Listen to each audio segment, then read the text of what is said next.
Hey everybody, Tim and Chucky here for another Star Wars review, my second co-host for the series.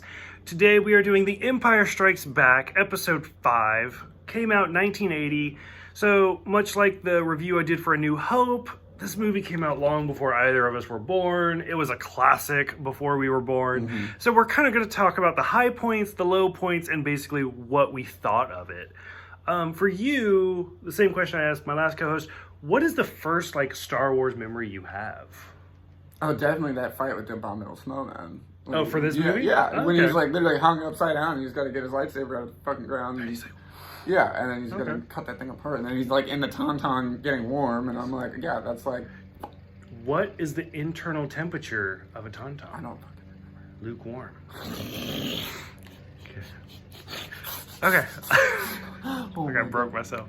I don't know. For me, I remember being in elementary school and talking about rated R movies and being like, I watch rated R movies. I watch Star Wars. And everybody laughed at you. And well, I mean, they were all the same age as I was. They were all just as stupid. But I told my mom that, and my mom's like, Star Wars isn't rated R. Why are you dumb? I was like, I don't know. Your mom's a savage. Yeah, she was.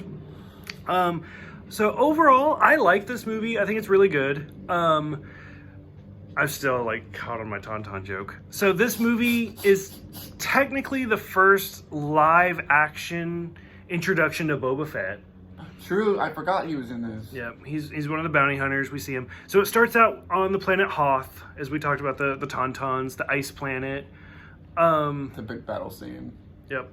And there's always been rumors that Luke, the reason Luke was attacked by the Abominable Snowman, which I'm sure so many Star Wars nerds are going to watch this and be like, this is what it's called. And I'm not a Star Wars nerd. I have 900 videos of Star Trek. Star Wars, I'm just like, ooh. That's about as far as I go. But anyways, there's always been rumors that the reason they did that was because Mark Hamill was in a car crash. And that's why they needed him to look messed up. Evidently, that's not true. If you watch the movie before this, the holiday special, it's a little bit more true, but supposedly, I guess it's not actually true. So they go to Hoth. I don't know. Hoth doesn't really stand out to me that much as far as the ice planet. The only thing I really remember is them going around the legs of the AT-AT. Yeah, that was one of my early memories as well. We see Boba Fett. We go to Cloud City and seeing Lando. Now, okay, I gotta think about how to word this in my brain. When do you think you first saw Star Wars? Oh, I was maybe 5 or 6. Okay, because we're roughly the same age. I'm older than you, but we're pretty close. Do you remember when they re-released it with all of the new scenes? Oh, yeah, this is when my father was obsessed with the series. Okay. And he was like, you kids are going to be too. Okay. We went to all of the releases until my parents divorced. Because, so, for Star Wars, George Lucas just likes touching it over and over and over again. He's like, watch it again. Well, and so first they did the re-release with all the new scenes, and I remember Cloud City being one of the big ones that because now we see ships flying, and then it zoomed in on Princess Leia being in a room, whereas in the original we just went straight to her being in the room. Yeah. So stuff like that. From fades to black, but they're actually playing with camera angles. Yep. Yeah. In the original, this was the first movie we actually see the Emperor. Oh, yeah. And in the original, it was an actress and a chimpanzee superimposed on each other. Interesting. Yeah, if you can look it up, it's freaky looking. And then Ian, I just lost his name. Ian McDiamond, Ian McSomething. I'm sorry. Played the Emperor in the third movie, in Return of the Jedi. Mm-hmm. And then when George Lucas did the prequels, he plays Palpatine throughout those. Yeah. And then when they were doing those, he re-recorded this scene, this movie. And so when it's the giant hologram, it's now that Emperor. And they got rid of the original lady with the chimpanzee face. Just to kind of keep it in the continuity. So yeah, I don't know. It's one of those. This movie's been retouched and remastered and redone so many times. I don't know. For me, I think sadly the remastered version is what sticks out in my brain. Really? More at this point. I wouldn't know the differences. Yeah, because I watched them so early. I maybe watched them a handful of times between now and then. And then this is also, so this is the first movie with Boba Fett, as far as movies go. This is the first movie with the Emperor, and this is the first movie with Yoda. Like, this movie's a lot of firsts. Yeah, it did bring in quite a few which, new I don't know. cast members. Yeah. So out of those three, do you have a favorite, or which one? I'll say I wasn't super fond of Yoda. Yeah, I didn't like the way he talked. Yoda you don't like. No, it was too confusing. See, and in my memory, I like was a little kid, man. That was just throwing me I off. don't think he even spoke backwards that much, did he? I feel like it was enough to like be like, I don't like this troll-looking motherfucker. Oh, well. Yeah. You know who voiced Yoda? No, Frank Oz. I don't remember who that is. I know. It's the voice of. I know. I know. It's the voice of Kermit the Frog and Miss Piggy. Oh my god. And that's why doing a Yoda voice is so easy. Because if you imagine doing Kermit the Frog and Miss Piggy at the same time, like if they have to love, Kermit.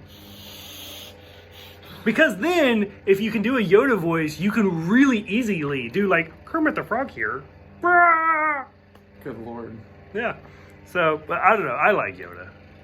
I feel like he's gone through more changes than anybody else. Yeah, but he's also like fucking a millennia old. 900 years. Yeah, but goddamn. But for like The Empire Strikes Back though, like they did a lot of work because you got to think all the puppeteers underneath Hoth and stuff. So this is one of my favorite movies to talk about only because so many times, and not just for Star Wars, everybody's like, the villain never wins. This movie's really sad because we get Vader is Luke's father, cuts off his hands, Yep. Han's frozen in carbonite. Like, nobody really wins in this movie. Like, it's really just kind of sad. And I don't know, like, this movie came out in 1980, the next Didn't movie... Yoda die in this one too? Who? Didn't Yoda die? Or is that No, that's the next one. That's the next That's one? the next one. Okay. Thanks for the spoiler. I'm sure nobody knew about Yoda dying. So the next movie came out in 1983. So for us now, the way like you and I are growing up watching TV and movies and stuff like that, knowing sequels are going to happen, like we can watch a disappointing or sad ending movie knowing, hey, next year we're going to get that resolution. It's going to get better somehow. They left it 3 hanging, years didn't they? Yeah. of just like, I don't know. This might happen. This might not. And I mean, the whole Han frozen in carbonite, that's because Harrison Ford didn't like these movies. No, he preferred Indiana Jones. And he was like, you know what, just kill me off. And so they froze him in carbonite. So if we didn't get him for the third one, well, he died. If we do, then we'll figure out something to unfreeze him. But like, it was a sad movie. So again, this is a classic. For you, I honestly have no memory of not knowing that Luke and Vader were related. Like, I feel like that's just part of my DNA. Like, I've always known it. Yeah, okay. Like, do you remember, like, the first time you found out? Oh, yeah. And you were like, you never forget. It's like 9/11. well, I don't remember. Like, just like Jurassic Park, like, people talk about the first time they saw the T-Rex, and we're like, oh my god! I have no memory of that. But, like, so for you, like... It was definitely nostalgic because I was, like, watching it with my dad at the time. Yeah. And when he's like, no, I am your father. Like, did you wig the fuck out? Like, what was it like? Yeah, I'm pretty sure. Yeah, Okay. I was You see, just like, I fucking lost it. I was like, no! Yeah, see, I have no memory whatsoever. Just poop, gone. But I don't know. I'm also like, I started watching these movies so young. Like I said, I feel like it's just like I came out of the womb being like, oh yeah, by the way, Vader's Luke's dad. Yeah, but I feel like I remember a lot of cinema stuff better Like than those like big scenes. Yeah, And that's good. I can That's, recall I a wish lot I of could. movies that I watched. That's good. Like a lot.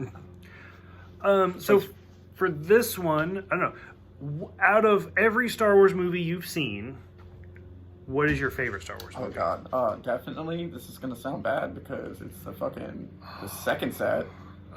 I prequels? liked the Clone Wars and the third movie. I hated that they were killing off all the Jedi, but I thought those fight scenes were like legit. So, Revenge of the Sith? Is that the third one? That's the third one. Yeah. Yeah. Yeah. Okay.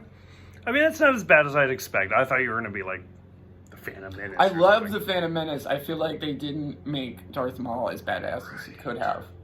Have you seen the Clone Wars? No, TV show no, I at all? haven't, but I've heard that they go way more in depth with his character. And even Rebels. Okay, Yeah. we might have to do that together. I watched The Mandalorian, and I saw that there was a guy that looked like Darth Maul in the fighting ring. He just didn't have the black color. He had the fucking horns. Did you though. see the Solo movie? No, I need to watch it. I know it's on Netflix. We won't talk about that then. Is it terrible? It's not bad. Do you want me to spoil it? Do you care? Darth Maul's in it. Sick. Yeah, so. But we'll talk about those later. For Empire Strikes Back, the second of the original trilogy, did you know George Lucas didn't even direct this? No. Yeah, no. Out of the original movies of 4, 5, and 6, he only did 4. He didn't do The Empire Strikes Back or Return of the Jedi. Yeah. Yeah. Anything that jumps out at you that you absolutely love, that you absolutely hate About this one? about this one? So, like, the first movie, A New Hope, Episode 4, The Star Wars, whatever you want to call it, was a pretty standalone movie. And then they came out with this because they were like, we have a franchise here. And then they came out with Return of the Jedi. So those two really go hand in hand. Yeah. But for this one, between Hoth, Cloud City, Yoda, They're kind of all the over Emperor, the place. like this movie, because they were like, dude, we have a franchise. A lot of stuff is introduced in this movie. Mm-hmm. And they're trying to build out ties to be able to branch off and do different things. Yep. So it kind of makes sense. But yeah, they What stands out to you? Like, you loved this, but you hated this? well. Or any specific lines or anything? Like, for example, the one line everybody has to quote is the, like, I love you. I know. Which, supposedly, Harrison Ford, like, came up with that.